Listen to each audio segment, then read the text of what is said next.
আমাৰ নাৰীসকলক এনেকুৱা কোৱাৰ অধিকাৰ ক'ত পালে আৰু এই নেতা বুলি নকওঁ এজন সাধাৰণ বেটাৰী চালক হয় আমি জনাত তেখেতক বাৰে বাৰে তেখেতক এজাহাৰ দিয়া হয় কিন্তু এজাহাৰ দিয়াৰ পিছতো আৰক্ষী প্ৰশাসনে কিয় তেখেতক এৰেষ্ট নকৰে কি কথা থাকিব পাৰে তেখেত ইমান ডাঙৰ মানুহ হৈ গ'ল নে সাধাৰণ এজন মানুহ যেনে নাৰী জাতিটোক ইমান অপমান কৰিব পাৰে আমি জাগৃত নাৰী সমাজ কিন্তু কোনো কাৰণত ক্ষান্ত নাথাকোঁ এইবাৰ তেখেতক এৰেষ্ট কৰিবই লাগিব অন্যথা কিন্তু আমি প্ৰতিবাদ কৰিবলৈ বাধ্য হ'ম নাৰী সমাজ শিৱসাগৰ অসমৰ জিলা সমিতি বেতবাৰী আঞ্চলিকৰ সমিতি কোঁৱৰপুৰ আঞ্চলিক সমিতি তথা সংগ্ৰামী সেনা অসমৰ জাতীয় সংগ্ৰামী সেনা অসমৰ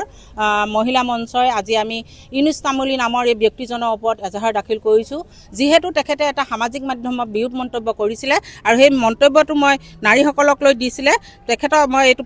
পঢ়ি দিছোঁ আপোনাৰ পৰিবাৰ গৰ্ভৱতী হোৱা নাই নেকি তেনেহ'লে এতিয়াৰ পৰা আৰু চিন্তা নাই মাত্ৰ এটা সাধাৰণ উপায় অৱলম্বন কৰি আপুনি সন্তানৰ দুখ দেখিব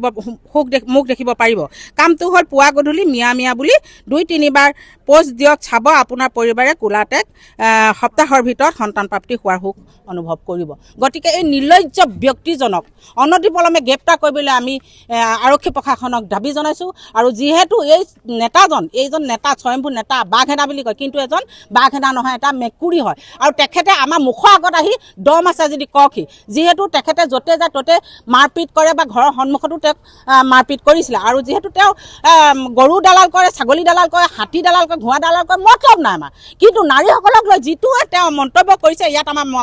আমাৰ ডিমত আছে কাৰণ কেলৈ নাৰীসকলৰ ওপৰত মিয়াৰ লগত তেওঁ তুলনা কৰিছে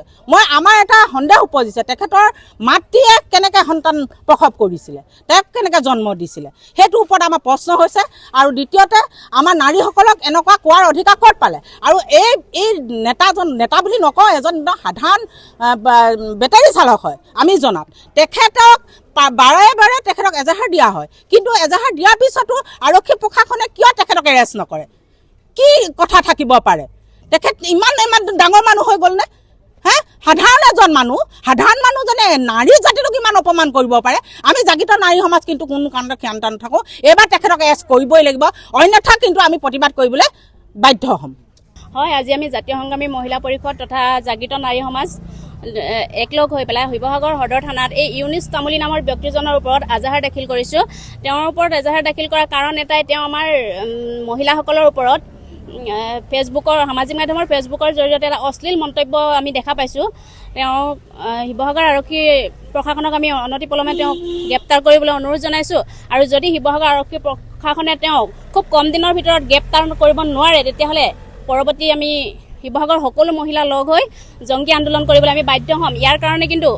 শিৱসাগৰ আৰক্ষী প্ৰশাসন সম্পূৰ্ণৰূপে জগৰীয়া হ'ব আৰু এটা কথা সন্দেহ হয় আপোনাৰ এই ইউনুছ তামুলী বুলি কোৱা ব্যক্তিজনে যে শিৱসাগৰলৈ 100টা মিয়া আনিম বুলি কৈছিলে সেই কথাটোৰ মানে এতিয়া সন্দেহ হৈছে কি এই যে ড্ৰাগছ ওলাইছে শিৱসাগৰত তেওঁ ইউনুছ তামুলীয়ে ঠিকা লৈছে নেকি মানে তাত সন্দেহ আছে তেওঁৰ মানে এইটো কমিশ্যন খাইছে নেকি সেইটোৰ ওপৰত সন্দেহ আছে আৰু ইউনুছ তামুলীক অনতিপলমে গ্ৰেপ্তাৰ কৰিব লাগিব শিৱসাগৰ আৰক্ষী প্ৰশাসনে